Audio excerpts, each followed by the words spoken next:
Bonjour Joanne, comment ça va? Mais ça va super bien, toi? Oui, très bien, je te souhaite la bienvenue. Je suis vraiment heureuse de t'accueillir dans mon petit espace que je voulais te faire. Joanne, tu es, coach, tu as été coordonnatrice de l'école Sangha, c'est une école de yoga. Puis, tu as suivi des étudiants aussi pour les accompagner dans leur transformation parce que le yoga, ça a bien de l'air que ça transforme. Ça transforme une vie! Et puis, parle-moi un petit peu de ton parcours, puis de qu'est-ce que tu fais actuellement. Est-ce que tu es encore attaché à l'école? Est-ce que tu voyages? Parce que l'école est à Montréal. Puis là, je sais que toi, tu es à Québec, c'est ça, présentement? Non, mais je suis encore à Montréal. J'ai un pied à terre à Montréal puis un pied à terre à Québec. Mon chum, Les mon deux, fond est à les deux Montréal. endroits. Elle est à Québec. Moi, je suis à Montréal. Super. Ben écoute, je fais du coaching à temps plein. Parler un petit peu de moi, ben moi, dans le passé, j'étais une ancienne propriétaire franchisée de métro. Fait que aujourd'hui, j'honore pleinement tous ceux qui sont dans l'alimentation puis qui sont là comme service d'urgence, service de base. Fait que, et je les comprends parce que moi, j'étais là quand il était le temps du verglas, la crise du verglas. J'étais donc en poste, fait que j'ai dû mettre des mises en situation d'urgence puis des équipements d'urgence. Fait que je les comprends. Fait Fait que que tu étais oui, avec le public oui, oui, déjà. j'étais déjà avec le public au fond du coaching. J'en ai toujours fait toute ma vie. J'avais mes employés, tu sais. Puis à OK. ce moment-là, même déjà, j'essayais de faire ressortir le meilleur d'eux-mêmes, tu sais, en leur disant, pas nécessairement comme tu es étudiante puis tu as un travail présentement, mais dis-toi que ce que tu fais va t'amener, tu sais, mettons qu'il y avait une fille dans le fromage, va t'amener comme plein de compétences qui vont te servir tout au long de ton existence. Fait que déjà, je transformais le regard qu'ils portaient sur leur travail, tu sais. Est-ce que tu avais déjà fait ta formation de coaching à ce moment-là ou c'est par la Non, suite que l'intérêt était déjà là? Puis, c'est par la suite, parce qu'à un moment donné, ben, j'ai mis fin à ma franchise, puis je me suis dit, ben, qu'est-ce que j'ai le goût de faire maintenant? Tu sais? Puis mon premier élan a été, j'ai le goût d'aider les femmes à se réaliser au niveau professionnel. Tu sais? Puis après, je suis allée chercher ma formation comme coach. OK. Après ça, je me suis retrouvée chez Yoga Sangha comme directrice des opérations coordinatrice, puis j'ai fait du coaching auprès des élèves pendant 10 ans. Et c'est là qu'on s'est rencontrés. Ben oui, bien sûr, on se Hein? rencontre à l'école de yoga. Oui. Et bien sûr, le sujet que je voulais te proposer ou aborder avec toi, c'était la peur.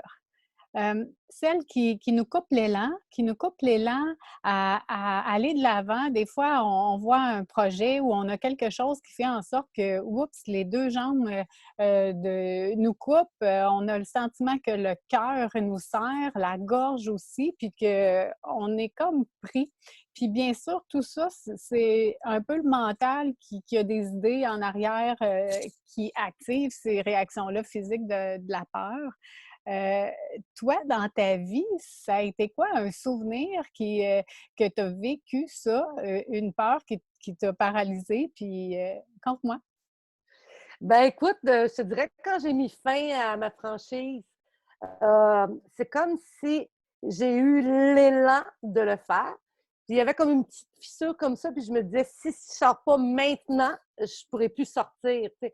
Fait que j'avais comme deux sortes de peurs, celle de sortir puis celle de rester coincée. T'sais. Parce qu'à quelque part, je trouvais que c'était plus aligné avec mes valeurs, puis je ne vibrais plus autant qu'au début. Puis, fait que oui, ça, c'était comme... ça n'a pas figé mon action, mais ça m'a poussé à passer à l'action. Puis après ça, c'est comme si la peur est apparue. T'sais. Les styles de peur que j'ai eus durant la première année de sabbatique, moi, je suis une workaholic, fait que moi, ma vie, mon identité, tout ça, c'était face à être franchisée pour métro. Fait que, c'est comme Ah si toute ouais. ma valeur venait de ce que je faisais au niveau professionnel. T'sais. Ah oui, puis Fait pour fait que la beaucoup première de gens. année, je me levais la nuit là, en me disant ah, j'ai plus de travail, j'ai plus de travail. Écoute, c'était comme, tu sais, c'est comme un alcoolique qui lâche sa boisson. Là, tu sais, c'est comme, je cherchais comment, en mode action, je pouvais me nourrir de d'autres choses. Tu sais, mais quand tu prends une année sabbatique puis que finalement tu fais ce choix, ben ce qui se passe, c'est que tu l'as choisi. Tu sais. Donc, en le choisissant, ben, tu peux, à ce moment-là, il y a les enfants. C'est la vie, les enfants. Hein? C'est aussi la vie. Hein? Tout à fait. Hein? Fait que oui, fait que c'est ça. Fait que j'ai dû aussi apprendre à gérer ces peurs-là pour les diminuer, pour me faire confiance. Fait que c'était tout un processus, tu sais, pour me rebâtir aussi en tant qu'individu dans mon être, pas juste dans mon faire. Fait que c'était quand même un processus, je te dirais, houleux. Tu sais, c'était comme... mais, C'est fait que c'est ça. comme, Fait qu'il y avait deux peurs qui étaient différentes. c'est comme si tu avais la peur de vivre, je suis qui, je suis quoi, j'ai plus mon identité, comment je, tu sais, j'ai l'impression que c'est comme cette quête-là de sa place. Que quand on Oui, change de travail ou quand on change d'orientation, il y a comme une peur, je suis qui, je me positionne où dans le monde, puis est-ce que j'existe encore, peut-être. oui, tout le processus d'identité est à rebâtir, là. Mais sauf qu'au lieu de le rebâtir à partir du faire, c'est qu'on n'a pas le choix de le rebâtir à partir de l'être. Ah, wow! Oui, Fait que, tu tout sais, c'est à fait. comme ça part dans le dedans, c'est comme OK, mais qu'est-ce qui vibre? J'ai des choix à faire, comment je vais retrouver mon identité? Tu sais, parce que à travers un rôle social ou à travers quelque chose qu'on réalise, ben, on devient je suis. Tu sais. Mais retrouver le vrai je suis, quand on s'est déplumé de tout ce qui est autour, c'est là le vrai défi. Là. Ouais, c'est comme si les gens étaient les choses à laquelle ils font. Quand ils Oui, arrêtent et de non, faire, c'est de voir qu'est-ce que tu es à ta pleine valeur qui fait en sorte que peu importe si autour ça change, après, tu n'as plus peut-être la même crainte en tout cas. oui, c'est qu'au fond, au lieu que le pouvoir vienne de l'extérieur, c'est que tu développes ton pouvoir intérieur. Ah, totalement enrichissant.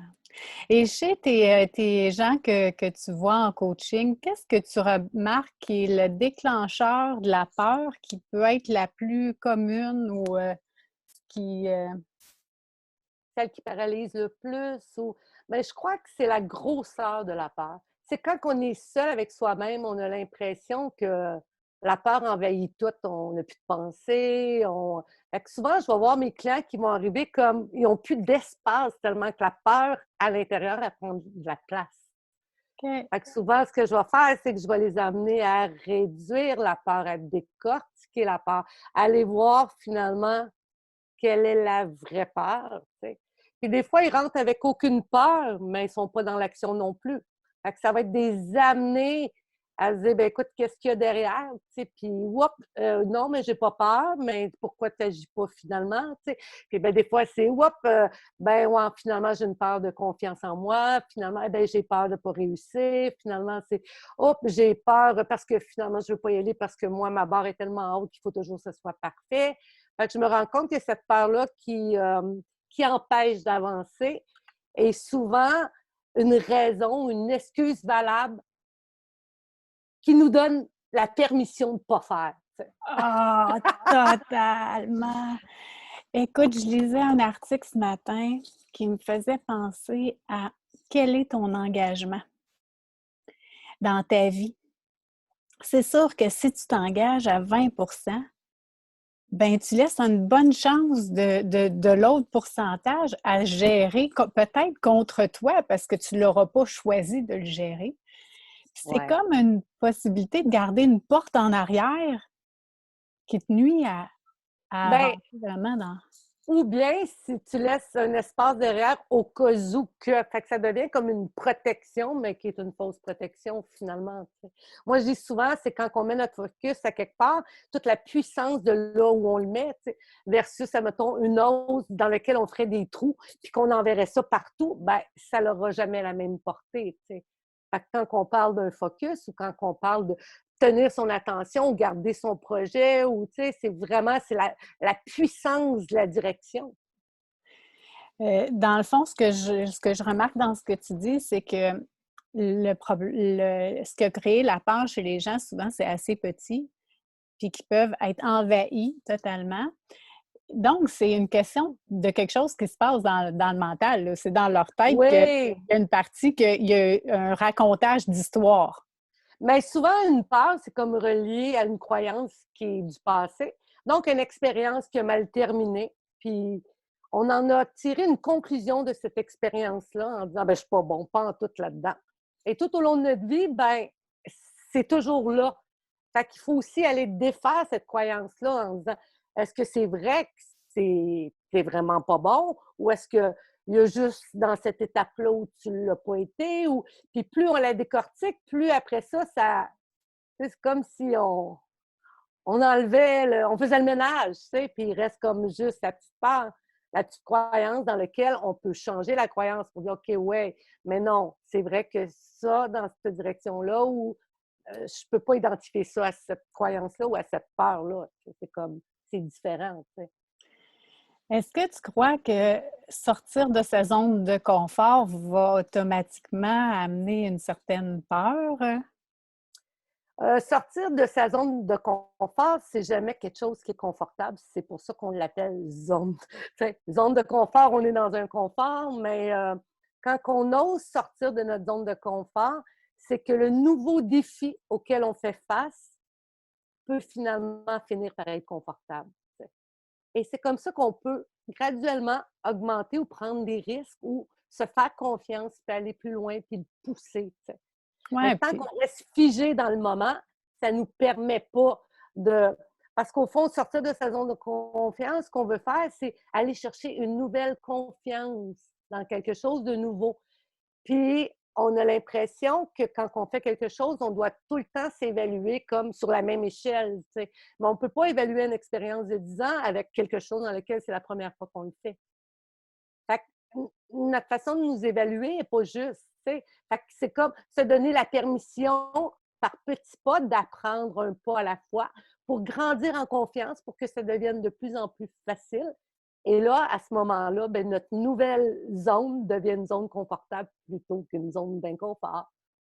ouais, puis après ça, je pense que ça donne du courage pour les autres choses nouvelles que tu Oui, fais, qu'on oui fait. aussi. C'est que parce qu'on a confiance, on prend plus de risques. Parce qu'on a compris aussi qu'on ne peut pas maîtriser quelque chose la première fois qu'on le fait, mais on ose être dans un processus d'apprentissage dans quelque chose de nouveau. Puis quand on voit la peur arriver en nous, ben c'est comme si on se dit aussi d'une certaine façon, ah, je t'ai déjà vu, puis Ouais, c'est puis oui, puis de l'autre façon, qu'est-ce qu'on fait avec une peur? C'est que ben, plus on la pousse, tu sais, on dit tout ce que tu fuis te poursuit, tu sais. Mais plus qu'on la pousse, c'est comme quand on est jeune puis on joue à la tag, tu sais, ben, on va courir, courir, courir, puis à partir du moment où l'autre personne se réveille de bord, hop, on se réveille puis on court ou c'est nous autres qui a peur, tu sais. Fait que c'est un peu la même chose. Fait que la peur, il faut la regarder en pleine face puis dire, mais qu'est-ce que tu as à m'enseigner sur moi, tu sais. Tu sais, il y a tellement plein de choses qu'on peut aller puiser dans la peur. Mmh, super! Fait que là, en même temps, tu as donné un petit peu tes astuces que tu utilisais. Qu'est-ce que tu vas donner comme truc aux gens quand que c'est pour eux-mêmes? Parce que s'ils ont d'autres peurs qui reviennent, tu leur donnes-tu des conseils de pouvoir observer différents angles? Ça va être Ben, quoi? Est-ce que...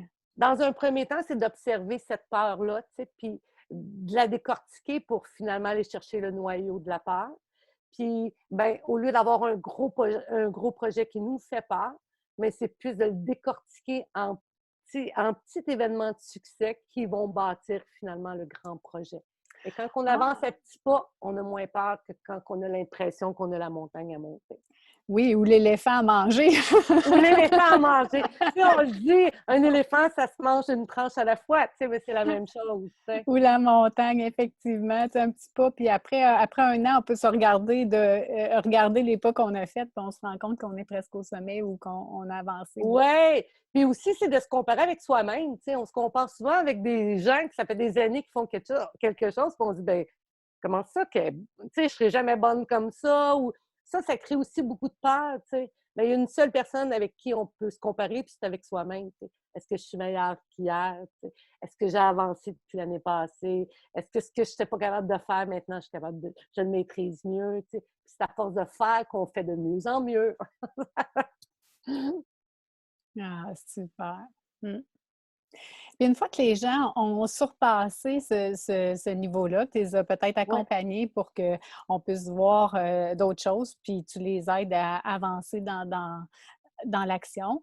Qu'est-ce que tu observes des fois après coup, peut-être quand tu les revois 6 mois après, 1 an, ou tu sais, selon les fréquences les gens que tu as pu aider ou tu as pu coacher, puis que tu te rends compte, hé là là, mon Dieu, toutes les pas que tu as fait, ou qu'est-ce que tu observes de ces changements-là, des gens qui ont osé décristalliser leur peur, puis...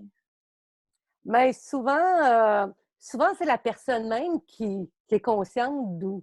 Tu sais, quand on va avoir une rencontre ou qui va être fière de m'amener son résultat, puis qui va aussi me démontrer ce qu'elle est allée chercher à travers cette expérience-là. Là. Tu sais, comme, regarde, tu sais, j'avais tellement pas confiance, là, gars, j'ai confiance. Tu sais. Puis c'est comme si ils reprennent un plein pouvoir d'eux-mêmes, puis ils peuvent se fier sur eux.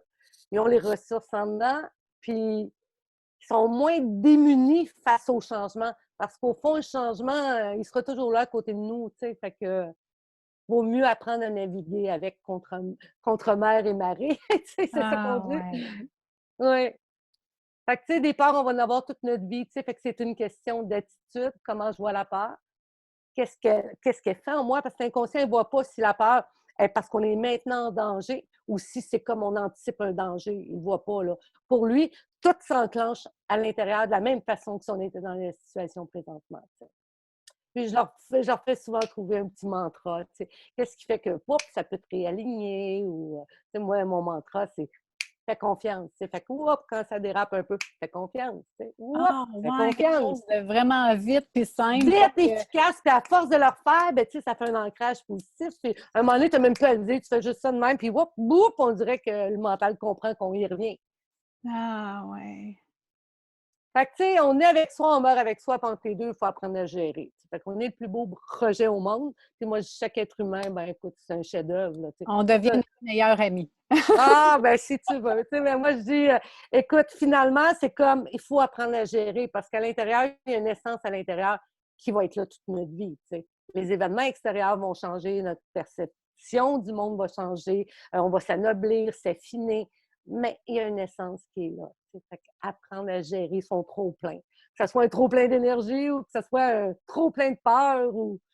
Ah oui. Merci de ce beau partage, Hey, Joanne, écoute, ça me d'avoir fait tellement répondu plaisir. à mes quelques questions. Tu as eu une place de choix. J'ai aimé tes réponses et cette belle espace qu'on vient de créer.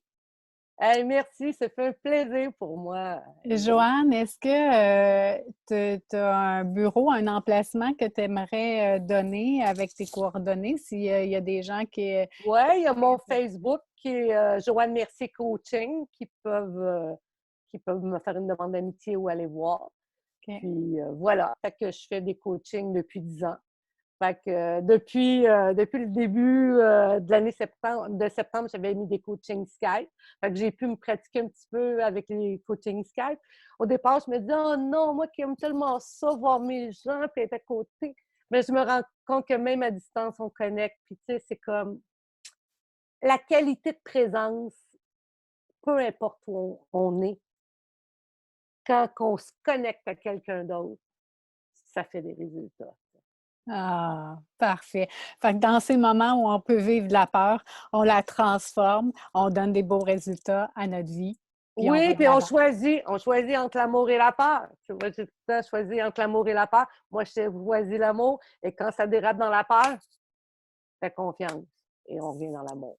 Super, merci Fait que beaucoup. trouvez votre mantra, trouvez quelque chose qui vous allume, qui vibre pour vous, puis et voilà. Écoute, hey, merci, Amélie. Ça fait un plaisir de partager ce moment avec toi. Ça me fait plaisir. Et